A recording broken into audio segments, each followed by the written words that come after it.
What is up, you beautiful people? Welcome back to the Built on Bitcoin podcast, where we cover all the innovation happening across the Bitcoin ecosystem. I am your humble host, as usual, Jacob Brown, but you'll see me around mostly on Twitter at Jake Blockchain. And this is a This Week in Bitcoin episode. So we're talking about everything I saw across Bitcoin main chain, Lightning, Stacks, and RSK. Nothing on blockchain this week. So without further ado, let's just jump right in, starting with Bitcoin main chain, which the biggest topic of the week continues to be ordinals. And it's weird because I've been following Stacks for so long and seeing the builders there. It's hard to tell where a Stacks startup ends and an ordinal Bitcoin startup begins. So the ones I'm choosing here have no history on Stacks. They're just focused on Bitcoin. And I dropped some more Stacks updates in the Stacks section. So what happened with ordinals and Bitcoin? OrdSwap, I haven't shouted them out on the podcast yet. And they've been building a marketplace and a way to trustlessly swap your ordinals between people. So if you go to ordswap.io, you can check it out. They're one of the first places that I've seen that has marketplace-like functionality. Haven't used it myself, but it's crazy that we've only been in here for like maybe 3-4 weeks tops, and there's so much already happening. So check out ordswap.io if you want to buy some sweet or sell some sweet inscriptions. Next up, we got our first ordinal startup that's been acquired.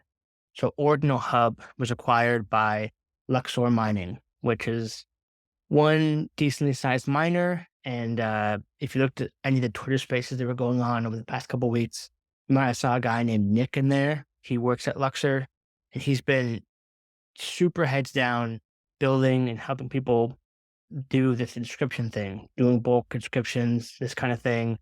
And between him and Luxor, they've been really trying to find this as a new revenue stream. And so over the weekend, they acquired Ordinal Hub, which currently is an explorer, and they have a whole roadmap they're building out.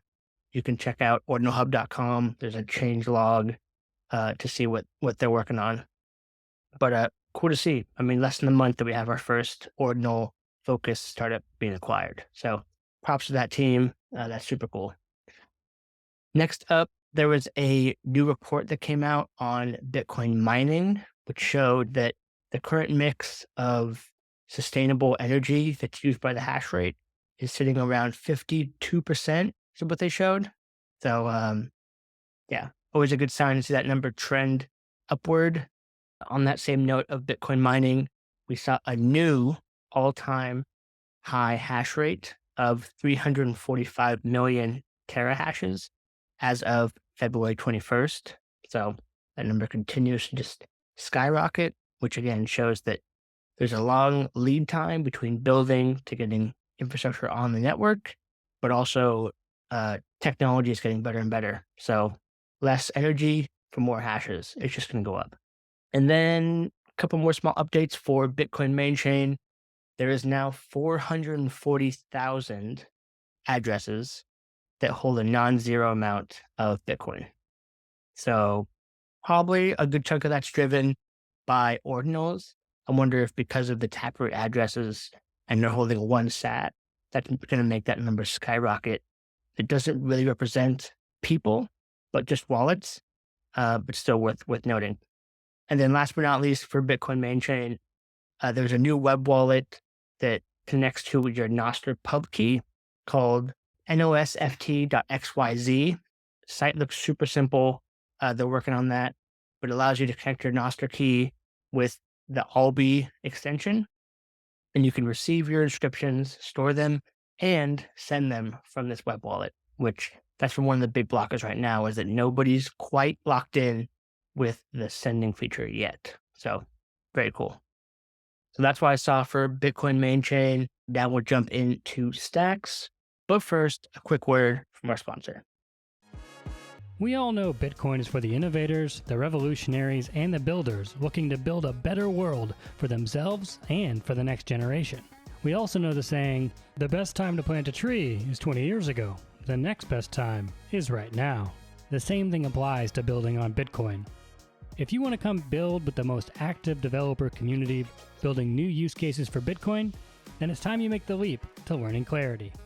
Clarity is the Stack's smart contract programming layer, which enables us to work on DeFi, smart contracts, and so much more, all built with the safety and security that comes with Bitcoin. Start today by going to start.stacks.org. Start.stacks.org has a 5-step journey that will take you from complete Stacks novice to teaching you Clarity all the way to finding a job with a Web3 Stack startup. Don't wait another month, year, or decade waiting to get involved in the Bitcoin ecosystem. Start building on Bitcoin today. Go to start.stacks.org to start learning and building today. All right, thank you to my sponsor as always. So jumping into Stacks, quite a bit going on. A lot of Stacks builders have jumped on the Ordinals train super, super aggressively.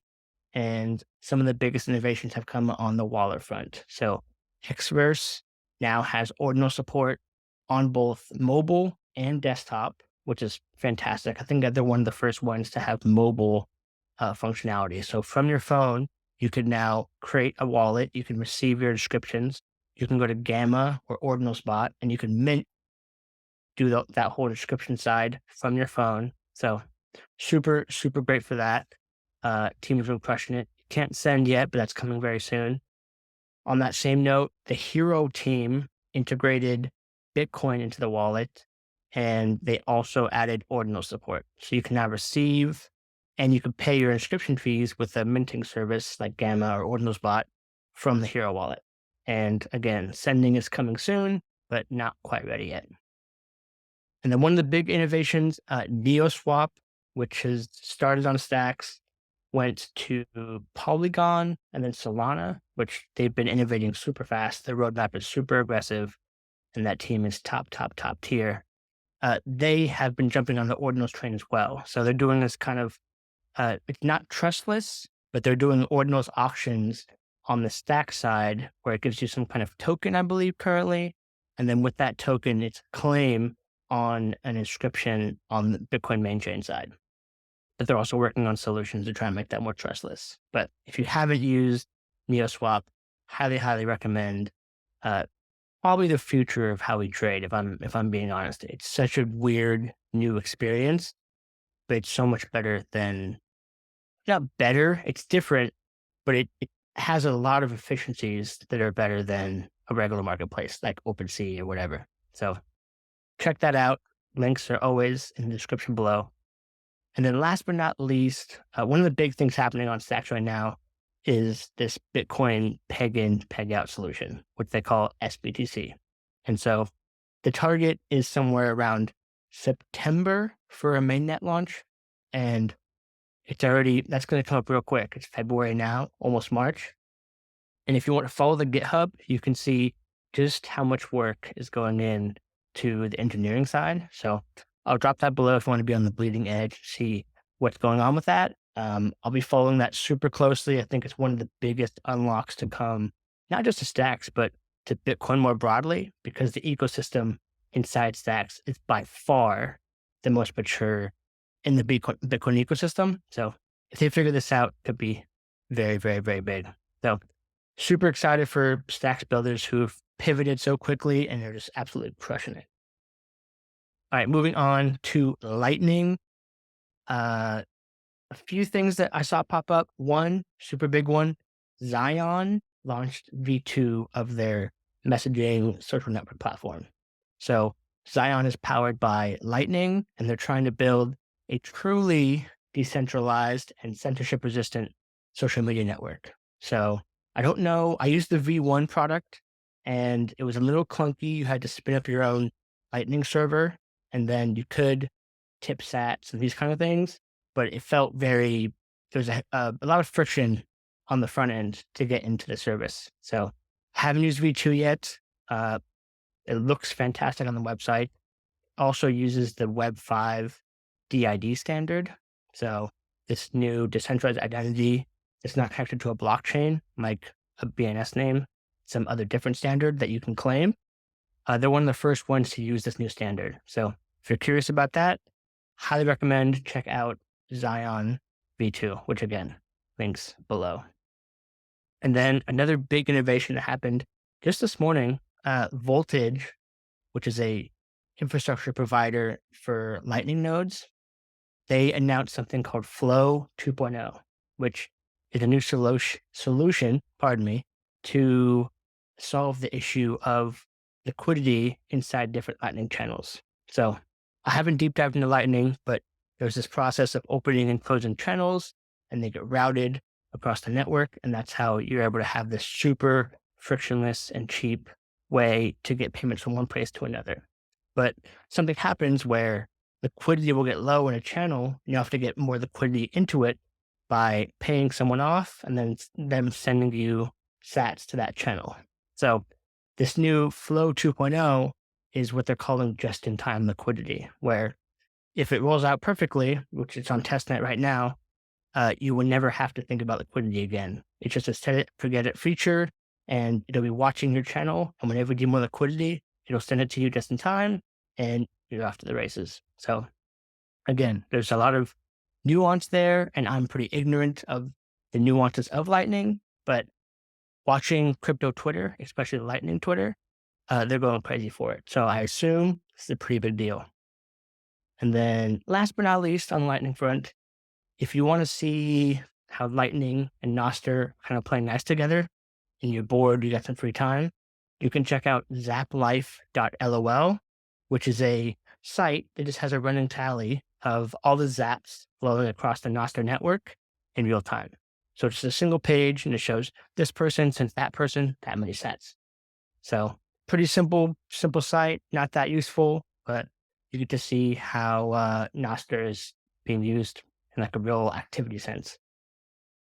All right. And then last, but certainly not least, RSK released a new BTC bridge protocol called the RIF flyover protocol. And this is a new trust minimized bridge that allows you to peg in BTC onto rootstock in a super, super fast way. So basically the protocol acts like a liquidity provider, and you can peg in BTC and get it on RSK in the post said about 12 minutes, which is super, super fast.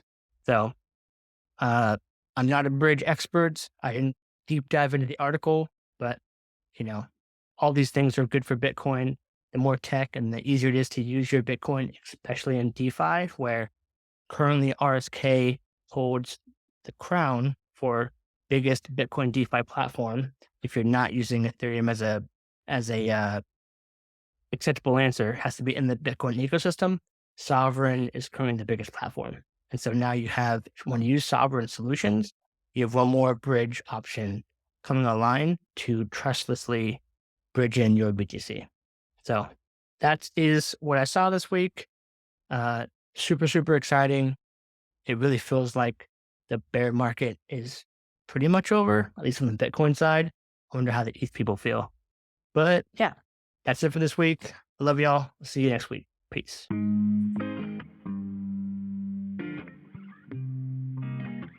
Welcome to Built on Bitcoin. I know that things don't always go your way.